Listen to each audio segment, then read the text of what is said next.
अनियमित दिनचर्या कई बार रोगों का शिकार होते हैं लोग, लेकिन समय के साथ-साथ फिजियोथेरेपी के क्षेत्र में भी नई-नई तकनीकें सामने आ रही हैं। हमारे साथ मौजूद हैं the Indian association of physiotherapy के national president doctor Sanjeev Jha ji. Sanjeev ji, क्या नई थेरेपी आ रही, क्या नई चीज़ें आ रही हैं फिजियोथेरेपी के क्षेत्र में? देखिए, नई-नई इंस्ट्रूमेंट्स, नए-नए टेक्निक्स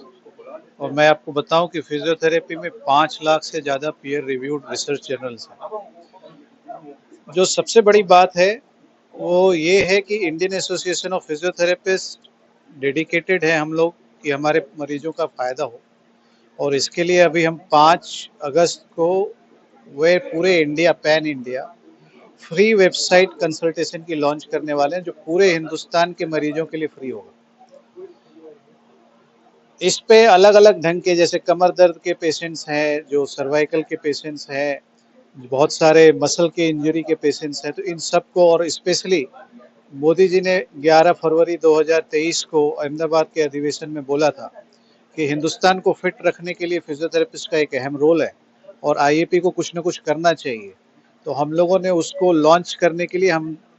5 अगस्त को हम लॉन्च कर रहे हैं, ताकि हमारे पूरे हिंदुस्तान के मरीजों को एक्सपर्ट फिजियोथेरेपी के द्वारा इलाज दिया जा सके। और अभी अभी हमारे जो आपके एसोसिएशन के अध्यक्ष हैं शांतनु साहब, उन्होंने एक रिक्वेस्ट किया है आईएपी से कि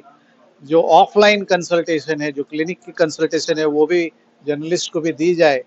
तो मैं ये एश्योर कर रहा हूँ कि हम लोग बहुत जल्दी उन स्थानों को चिन्हित करेंगे जहाँ कि हम इनको, आप लोगों को सजेशन और कंसल्टेशन फ्री ऑफ कॉस्ट दे पाएँ। तो उसका भी हम लोग बहुत जल्दी उसका अनाउंसमेंट करेंगे। और 8 सितंबर को वर्ल्ड फिजियोथेरेपी डे है, उस दिन हम लोग ये अनाउंस करेंगे कि सारे जर्नलिस्ट को कहाँ-कहाँ, किस-किस जगह पे पूरे उत्तर प्रदेश में फ्री कंसल्टेशन दी जा सकेगी।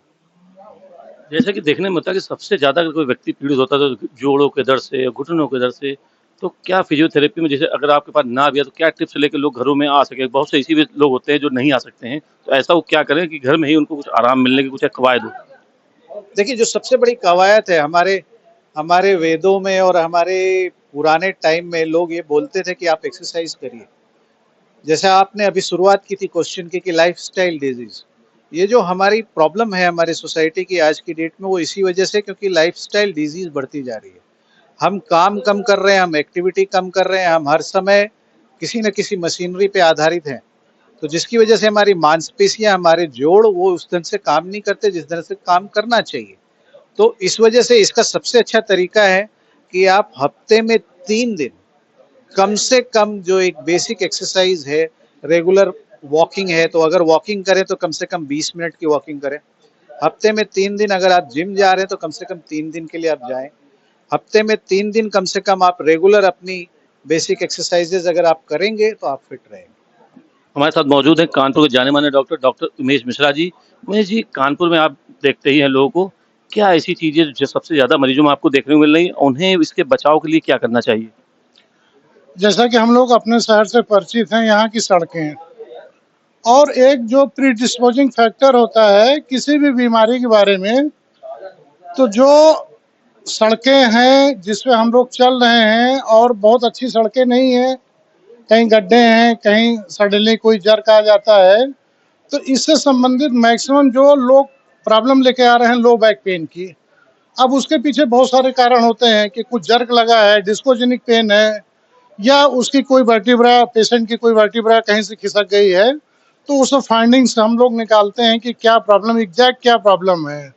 तो जैसे हमारे सर ने बताया कि बहुत सारी विधाएं आ रही हैं और सर आज जैसे टेपिंग के लिए आए हुए हैं और रिगार्डिंग एडवांस फिजियोथेरेपी और क्या है हमारे पास कि बिना दवाओं के हम इलाज कर सकते हैं बहुत अच्छे तरीके से कम समय में। तो आज की हमारी जो कार्यशाला है वो टेपिंग के ऊपर है और as a senior physiotherapist Kanpur की जो लोकल समस्या, मैक्सिमम जो केसेस हमारे पास आते हैं लो बैक पेन और सर्वाइकल के, और कोरोना के बाद हमारे साथ में डॉक्टर आराधना जी हैं, आराधना गुप्ता जी, क्लिनिकल साइकोलॉजिस्ट, इनके टच में बहुत सारे पेशेंट आते हैं कि नींद ना आना, इंसोम्निया जिसे कहते हैं, तो इन सब को लेकर भी फिजियोथेरेपी का रोल है, जिसको क्रेनियोसैक्रल थेरेपी बोलते हैं। तो advance orthopaedic manual therapy, facial distortions, ये सब जो टेक्निक्स हैं नई नई, तो हम लोग अपने सीनियर से सीखते हैं और उसको इम्प्लीमेंट करते हैं और लोगों के बीच में ले जाते हैं। डॉक्टर गुप्ता जी, क्या चीजें आपके सामने आ रही हैं और उसको लोग क्या ध्यान रखें दिनचर्या में अपनी? देखिए, बहुत बार पेशेंट बहुत ही कंफ्यूज अवस्था में आता है। उसको ये लगता है कि ये पेन है, ये नॉर्मल पेन है, या शायद मैं बहुत ज़्यादा जो है ठीक से बैठा रहता हूँ या ठीक से सोता नहीं हूँ, इसकी वजह से होता है। बट होते ये एक तरीके से साइकोजेनिक पेन है, जिनमें फिजियोथेरेपी की बहुत अच्छी भूमिका है। अगर एक टीम की तरह हम काम करते हैं तो केसेस में सफलता के चांसेस भी बहुत अच्छे होते हैं। जैसा कि डॉक्टर उमेश ने बताया, तो आजकल सर्वाइकल पेन्स लोगों को गूगल की वजह से लोग बड़े ज्ञान ले लेते हैं, पढ़ लेते हैं कि हमें सर्वाइकल है, या हमें ऐसा लग रहा है कि हमें स्ट्रेस की वजह से, एंजाइटी की वजह से। लेकिन मोस्टली पेशेंट्स में अगर बहुत अच्छे से असेसमेंट्स को करते हैं तो ये देखते हैं कि पेशेंट्स की दिनचर्या, उसके अगर एक्सरसाइज और उसके मोटिवेशन पर प्रॉपर काम किया जाए एक टीम वर्क की तरह, तो हम पेशेंट को काफी हद तक अच्छी अवस्था में ला सकते हैं। तो साफ तौर पर कहना है कि डॉक्टर्स का कि जब अगर आप चाहते हैं स्वस्थ रहें, आप चाहते हैं कि आपका शरीर पूरा साथ दें, तो आप अपना समय शरीर को भी दें और कहीं न व्यायाम करें, और जब भी कोई ज़रूरत पड़े तो फिजियोथेरेपिस्ट से मिल सकें, क्योंकि नई-नई तकनीकों के माध्यम से जो गंभीर दर्द हैं, वो गायब हो सकते हैं। कानपुर से कैमरा पर्सन प्रमोद त्रिपाठी के साथ सुनील साहू, सहारा समय।